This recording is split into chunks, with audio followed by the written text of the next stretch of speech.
আসসালামু আলাইকুম ওরহমতুল্লাহি ওবরাকাতু।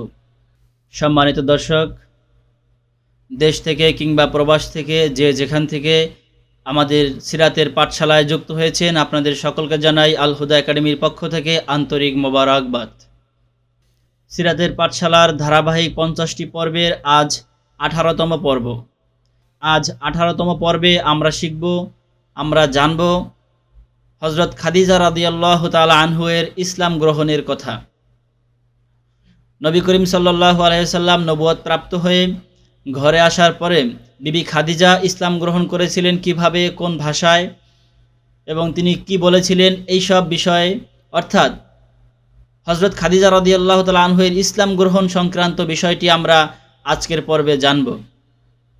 আমরা বিগত পর্বগুলোতে জেনেছি আমাদের প্রিয় নবী হযরত মুহাম্মদ সাল্লাল্লাহু আলাইহি ওয়াসাল্লাম কিভাবে নবুয়ত প্রাপ্ত হয়েছিলেন। তিনি হেরা গুহায় গিয়ে ধ্যানমগ্ন ছিলেন। ধ্যানমগ্ন থাকার পরে সেখানে আল্লাহ তাআলার পক্ষ থেকে এক মহান বার্তাবাহক জিবরাইল আলাইহিস সালাম এসে প্রিয় নবীকে ওহী দান করেছিলেন। সেই ওহী পেয়ে প্রিয় নবী সাল্লাল্লাহু আলাইহি ওয়াসাল্লাম ঘরে ফিরে এসেছিলেন। ঘরে এসে কম্বল মুড়ি দিয়ে শুয়েছিলেন। এরপরে বিবি খাদিজার কাছে সেই ঘটনা বিস্তারিত বর্ণনা করেছিলেন। তখন বিবি খাদিজা নবী করিম সাল্লাল্লাহু আলাইহি সাল্লামকে সান্ত্বনা বাণী শুনিয়েছিলেন। ওই সান্ত্বনা বাণী শুনে আমাদের প্রিয় নবী অনেকটাই শান্ত হয়েছিলেন এবং তিনি তার হৃদয়ে শান্তি অনুভব করেছিলেন। এইভাবে শান্তি অনুভব করার পরে নবী করিম সাল্লাল্লাহু আলাইহি সাল্লাম বাড়িতেই থাকলেন, বাসায় অবস্থান করতেছিলেন। কিন্তু তার মনের ভিতরে অস্থিরতা কাজ করছিল। তার মনের ভিতরে বলা যায় অস্থিরতা না, আগ্রহ কাজ করছিল যে যেই দূতের সাথে, যেই আসমানি দূতের সাথে তিনি সাক্ষাৎ করলেন, তার সাথে আবার সাক্ষাৎ কখন হবে। নবী করিম সাল্লাল্লাহু আলাইহি সাল্লাম সেই জিবরাইলের সাথে আবার সাক্ষাৎ করার জন্য ব্যাকুল হয়ে উঠছিলেন। তিনি চাচ্ছিলেন যে আল্লাহর সেই মহান বার্তাবাহকের সাথে আমার কি আবারও দেখা হবে, তিনি কি আমার কাছে আবার কোনো ওহী নিয়ে আসবেন। এরকম একটি অবস্থায় নবী করিম সাল্লাল্লাহু আলাইহি সাল্লাম তখন সময় পার করছিলেন। আর এই সময় নবী করিম সাল্লাল্লাহু আলাইহি সাল্লাম সেই জিবরাইলের সাক্ষাৎ আবার পাওয়ার উদ্দেশ্যে তিনি সেই হেরা পর্বতের দিকে আবার ছুটলেন।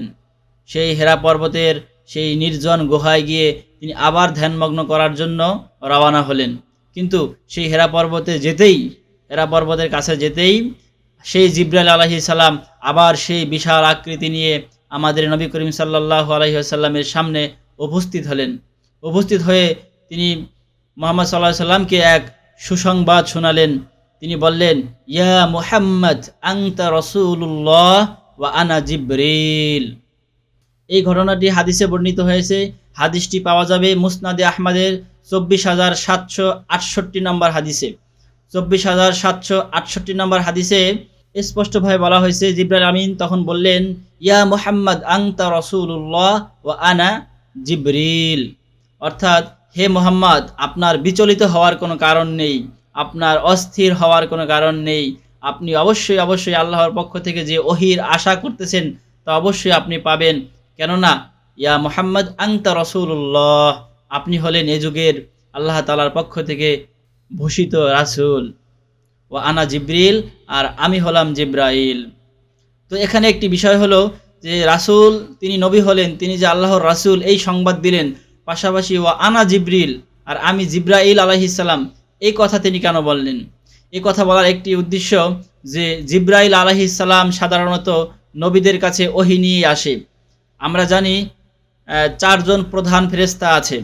বড় বড় ফেরেশতা যারা আছে তাদের মধ্যে সবচেয়ে বড় এবং সবচেয়ে উল্লেখযোগ্য 4 জন ফেরেশতা, জিবরাইল, আজরাইল, ইসরাফিল এবং মিকাইল। তো আজরাইল আলাইহিস সালাম কি করেন আমরা জানি যে তিনি প্রাণীদের, মানুষের জান কবজ করেন। আর মিকাইল উনি মানুষের রিজিক বন্টনের কাজে, বৃষ্টি বর্ষণের কাজে ব্যস্ত থাকেন। আর ইসরাফিল আলাইহিস সালাম উনি হলেন কিয়ামতের সময় সিংগায় ফুৎকার দিবেন। তার সিংগার ফুৎকারে সমগ্র পৃথিবী তছনছ হয়ে যাবে, ধ্বংস হয়ে যাবে। আবার আরেকটা ফুৎকারের মাধ্যমে সকল মানুষ সেই হাসরের ময়দানে জমা হবে। হযরত জিবরাইল আলাইহিস সালাম, যার কথা আমরা একটু আগে বলছিলাম, ওনার কাজ কি? ওনার কাজ হচ্ছে যুগে যুগে পৃথিবীতে যত নবী রাসূল এসেছে, হযরত আদম আলাইহিস সালাম, ইব্রাহিম আলাইহিস সালাম, ইয়াকুব আলাইহিস সালাম, মুসা আলাইহিস সালাম, ঈসা আলাইহিস সালাম সহ যত নবী পৃথিবীতে এসেছেন সকল নবীদের কাছে উনি আল্লাহ তাআলার পক্ষ থেকে ওহী নিয়ে আসতেন।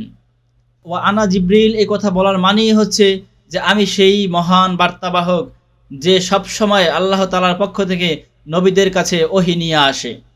অর্থাৎ আপনি যে রাসূল এটা কোনো ভ্রান্ত বিষয় নয়, এতে সন্দেহের কোনো কারণ নাই। কারণ আমি জিবরাইল, আমি যেই সংবাদ আল্লাহর পক্ষ থেকে আনি তা মিথ্যা হয় না, তা শুধু আল্লাহর কাছ থেকে নবীদের কাছেই আসে। ইয়া মুহাম্মদ আনতা রাসূলুল্লাহ ওয়া আনা জিবরিল, এই কথা শোনার পরে আমাদের নবী করিম সাল্লাল্লাহু আলাইহি সাল্লাম একদম শান্ত হলেন এবং তিনি অত্যন্ত আনন্দিত এবং খুশি হলেন। খুশি হয়ে তিনি আবার নিজ বাড়িতে ফিরে এলেন। নিজ বাড়িতে ফিরে এসে নবী করিম সাল্লাল্লাহু আলাইহি সাল্লাম আরও বেশি চিন্তা ভাবনায় পড়ে গেলেন। তিনি তো প্রথমে ওহী পেয়েছিলেন, সেই ওহীর ভারাত্ব কী হবে, ওহী কেমন হবে, এটি কি আসলে তার দায়িত্ব কিনা, এটি আসলে তার কত বড় দায়িত্ব, এ বিষয় নিয়ে তিনি ভাবতেছিলেন। কিন্তু দ্বিতীয়বার যখন জিবরাইলের মুখে স্পষ্ট শুনতে পেলেন ইয়া মুহাম্মদ আনতা রাসূলুল্লাহ, যে আপনি আল্লাহর রাসূল, তখন নবী করিম সাল্লাল্লাহু আলাইহি সাল্লাম আরও বেশি চিন্তায় পড়ে গেলেন যে আমি যদি আল্লাহর রাসূল হই, আল্লাহ যেহেতু আমাকে রাসূল বানিয়েছেন, তো রাসূলের দায়িত্ব তো অনেক বড়। রাসূল তো সাধারণ কেউ হতে পারে না, সাধারণ কোনো দায়িত্ব দিয়েও রাসূলকে পাঠানো হয় না। তো আমার দায়িত্ব তো নিশ্চয় অনেক বড় হবে। আমার দায়িত্ব হবে আল্লাহর দিকে মানুষকে ডাকা। এই মূর্তি পূজায় মত্ত কুরাইশ গোষ্ঠী, মক্কার জাতি এবং সেই আরবের লোকজন যারা বিভিন্ন ধর্মে জর্জরিত, বিভিন্ন মিথ্যা ধর্মে, বিভিন্ন অসত্য ধর্মে পালন করে যারা অভ্যস্ত, তাদেরকে আমি কিভাবে আল্লাহর দিকে ডাকবো? তারা কি আমার কথা শুনবে? আমার দাওয়াত কি তারা কবুল করবে? আমি কি রাসূল হওয়ার যেই দায়িত্ব পেয়েছি, এই দায়িত্ব কি আমি সফলভাবে পালন করতে পারবো? এই সব বিষয় নিয়ে নবী করিম সাল্লাল্লাহু আলাইহি সাল্লাম আরও বেশি চিন্তিত এবং আরও বেশি বিচলিত হয়ে পড়লেন। আগের বারের মতো, অর্থাৎ নবী করিম সাল্লাল্লাহু আলাইহি সাল্লাম ওহী পেয়ে ঘরে আসার পরে যেমন অস্থির হয়েছিলেন, অস্থির হওয়ার পরে বিবি খাদিজা বিষয়টি লক্ষ্য করেছিলেন এবং তাকে সান্ত্বনা বাণী শুনিয়েছিলেন, ঠিক এইবারও বিবি খাদিজা বিষয়টি লক্ষ্য করলেন যে আমাদের মুহাম্মদ, আমার প্রিয়তম স্বামী মুহাম্মদ, তিনি কিছু একটা ভাবছেন, গভীরভাবে ভাবছেন এবং এই ভাবনা তাকে বিচলিত করছে। তখন বিবি খাদিজা নবী করিম সাল্লাল্লাহু আলাইহি সাল্লামের পাশে গেলেন, পাশে গিয়ে তার কাছ থেকে জানতে চাইলেন, হে নবী, আপনি কি ভাবছেন আমাকে বলুন, আমি আপনার মনের অস্থিরতা বিষয়টি জানতে চাই। আমাদের প্রিয় নবী হযরত মুহাম্মদ সাল্লাল্লাহু আলাইহি সাল্লাম বিবি খাদিজার এই কথা শুনে অনেকটা সান্ত্বনা পেলেন এবং তার কাছে তিনি তার মনের অস্থিরতার বিষয়টি বললেন যে আমি তো দাওয়াতি মিশন নিয়ে ভাবছি, আমি তো আল্লাহ তাআলার পক্ষ থেকে যে রাসূলের যে দায়িত্ব, সেই দায়িত্ব পেয়েছি। এখন আমি এই দায়িত্ব এই মক্কার মানুষের মাঝে এই মূর্তি পূজায় এমনভাবে আসক্ত যারা আছে, এদের কাছে আমি কিভাবে এই দাওয়াত নিয়ে যাব, এই বিষয়টি ভাবছি। তারা কি আমার কথা গ্রহণ করবে? তারা কি আসলে আমার কথা গ্রহণ করে ইসলাম কবুল করবে? এই বিষয়টি নিয়ে আমি বিচলিত। যখন প্রিয় স্বামীর মুখ থেকে এই বিষয়টি শুনলেন এবং তার বিচলিত হওয়ার কারণ জানলেন, তখন আমাদের সম্মানিত আম্মাজান খাদিজা রাদিয়াল্লাহু তাআলা আনহা তার চিরাচরিত সেই বুদ্ধিমত্তা এবং তার প্রজ্ঞার পরিচয় দিলেন। তিনি আমাদের নবীকে উদ্দেশ্য করে বললেন, হে নবী, আপনি বিচলিত হবেন না, আমি হব আপনার মিশনের প্রথম সঙ্গী, প্রথম সাথী। এই ঘটনাটি সিরাতে ইবনে হিশাম, সিরাতুন নাবাবিয়্যা লি ইবনে হিশামের প্রথম খণ্ডের 156 নম্বর পৃষ্ঠায় বর্ণিত হয়েছে। সেখানে সিরাতে ইবনে হিশামে স্পষ্ট বর্ণনা আছে যে বিবি খাদিজা তখন প্রিয় নবী হযরত মুহাম্মদ সাল্লাল্লাহু আলাইহি সাল্লামকে লক্ষ্য করে বললেন, আমানতু বিল্লাহি ওয়া রাসূলিহি ওয়া সাদ্দাকতু মা জাআ বিহি। বিবি খাদিজা বললেন, হে নবী, আমি আল্লাহর প্রতি ঈমান আনছি এবং তার রাসূলের প্রতিও ঈমান আনছি এবং তিনি যা কিছু নিয়ে এসেছেন তার সব কিছুর প্রতি আমি ঈমান আনলাম।